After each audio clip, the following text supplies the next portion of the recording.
Kicking off Open Science. This is near and dear to my heart. Those who have attended other meetings with me, I'm always putting up my hand and saying, okay, you're talking about data, but what about open and reproducible science? And what are you doing with your workflows? So this is my moment. If you remember the slide I've been using on my presentations, we're now at number 3 at the top there. So this is the idea of expanding the definition of data to go beyond data in particular and talk about workflows and algorithms and how you're creating your data and how the data flows around and gets used multiple times by different people. So I'm going to be talking about EarthCODE, which is a European Space Agency initiative. If you remember Martin's presentation this morning, he had a slide referencing this. So we're just going to dive deeper into that.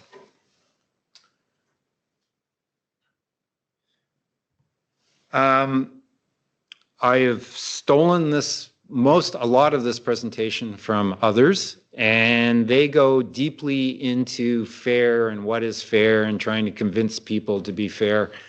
I'm supposing that you're all bored with that, so I cut those slides out. But this is, I really wish I could look this way. This is ESA's view of how the whole process works. I have highlighted in red some parts that I think are important. So the fact that we're starting with open data, but important is now the source code. So we're not just talking about data. That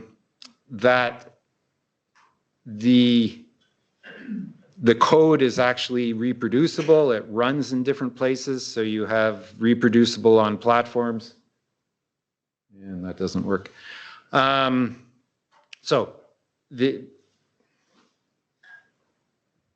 did just go. Yeah, and that all of this gets out into the community and is virtuous. And this slide, I wanted to just highlight I put the box around that their definition of research data.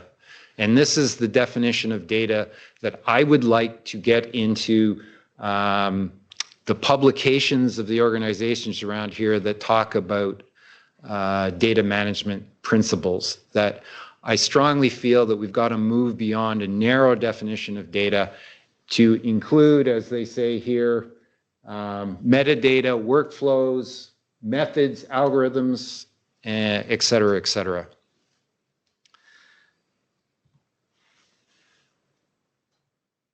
So this is the sort of overarching system diagram. We have data, and they have, ESA has its own places to store that. In the middle are the workflows. They've got standards around that. I'll be getting into a little of this in the future. And then they have compute. So it's not just the data and the workflows. You can actually reproduce and run these things. And they're using pre-existing computing platforms. And I've just added my own platform, which is PolarTep. So little shout out.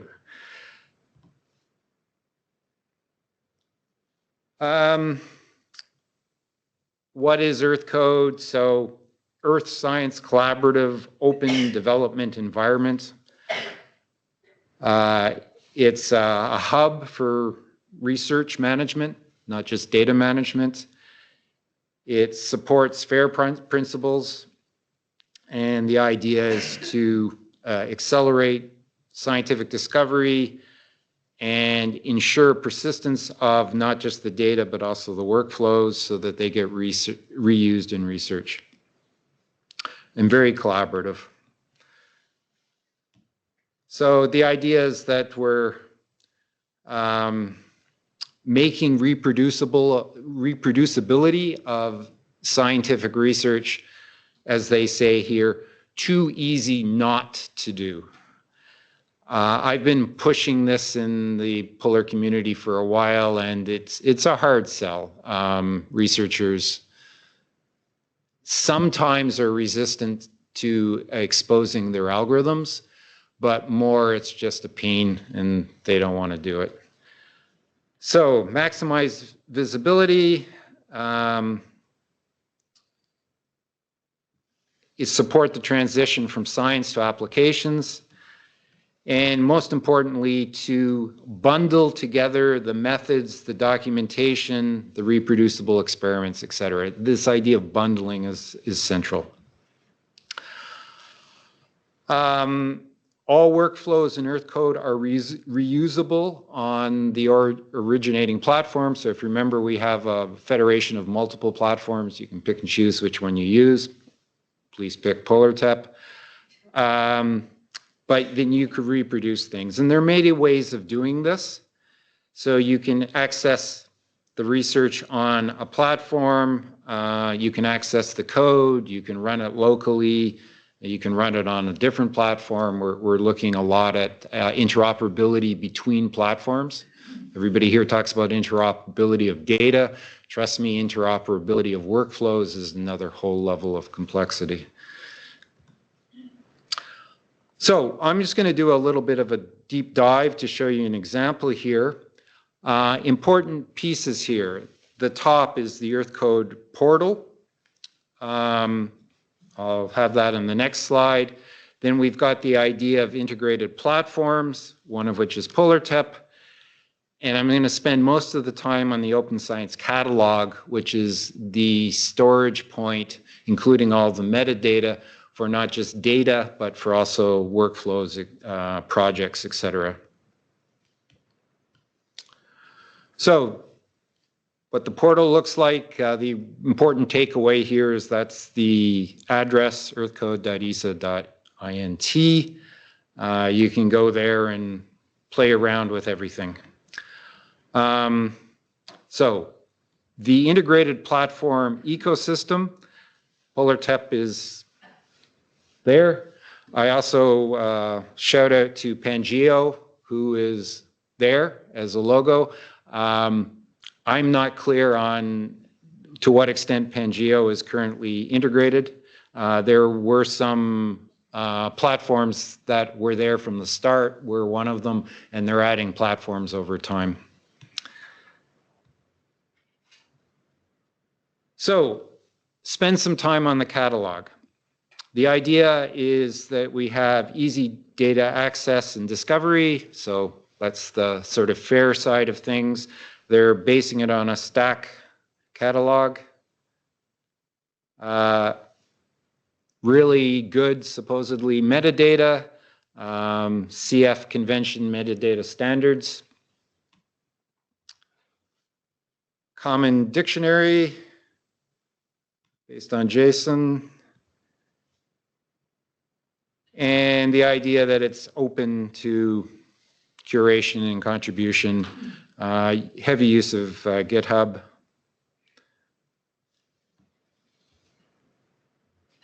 So, case study. What you're seeing here is my dashboard. It's called Cerulean Information Factory. It's an ESA project to support green transition of a number of sectors, one of which is shipping. So what you're seeing here is from shipping, and I'll just spend a second on this because I think it's one of the cooler apps we've got. The idea is that if you're a ship in ice, by the way, we'll be talking a lot more about this on Friday, you get a Sentinel-1 image showing you the ice conditions. But by the time you get it, that image is 3 or more hours old, minimum of 3 hours from satellite acquisition to when it's available in the ESA data portal. But the satellites only renew every day or so. So it could be up to 24 hours old. It could even be 48 hours old, depending on where you are. And the ice moves pretty fast sometimes. And so you're trying to figure where you need to go, but you've got this old image and have things changed. I'll show on Friday a case where that actually became a big problem. So what this does is it takes a sea ice drift forecast from oceanographic model and applies it to the Sentinel-1 image and morphs or warps the image to say, based on that drift prediction, this is how the image is going to look in the future. So you can see, hopefully, that the ice is moving, and this is only over 6 hours. Anyway, so that's an application. We have an algorithm that makes this transformation, and that algorithm is now part of EarthCODE. So if I go to the Open Science Catalog portal, I can search on contents of that catalog in a variety of ways. I've highlighted a couple of things. As Martin said this morning, there is a cryosphere section. That's mostly data. Doesn't seem to be, when I looked this morning, didn't seem to be so much the workflows. But you can search on projects and workflows. So based on our case study, I could search on the project, which is Cerulean Information Factory, or I could search on the algorithm, which is Polar Warp. And I'm just going to quickly show a search through Polar Warp. So I go to click on workflows. Down here we have the Polar Warp algorithm, which I can click on. And we go to the Polar Warp algorithm site. And there are a variety, this is the metadata for that algorithm. I can click on the workflow itself, or the workspace that contains that algorithm, or an API to access that algorithm. So here is the workflow. It's an Argo workflow on GitHub.